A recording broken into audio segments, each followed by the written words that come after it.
نبی کریم صلی اللہ علیہ وسلم نے فرمایا، دنیا مومن کے لیے قید خانہ اور کافر کے لیے جنت ہے۔ یہ حدیث بہت مختصر ہے مگر اپنے معنی میں بے حد گہری ہے۔ یہ ہمیں دنیا کی حقیقت اور آخرت کی اہمیت کو سمجھنے کا موقع دیتی ہے۔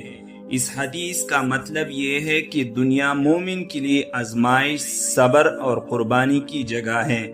مومن کو اپنی خواہشات کو قابو میں رکھنا ہوتا ہے۔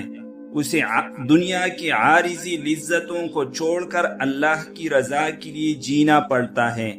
وہ حلال و حرام کی تمیز کرتا ہے، جبکہ کافر اپنی مرضی سے جیتا ہے۔ مومن کے لیے دنیا قید خانہ اس لیے ہے کہ وہ خود کو شریعت کے دائرے میں محدود کرتا ہے۔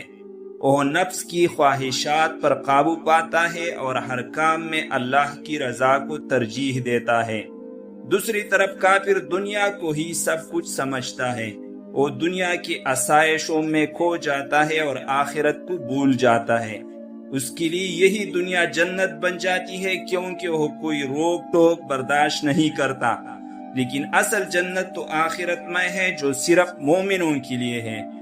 دنیا کی تکلیفی وقتی ہے، جبکہ آخرت کی نعمتیں ہمیشہ کے لیے ہے۔ اس لیے مومن کو صبر کرنا چاہیے اور اللہ کے وعدوں پر یقین رکھنا چاہیے۔ یہ حدیث ہمیں سبق دیتی ہے کہ ہم دنیا کو اصل مقام نہ سمجھے۔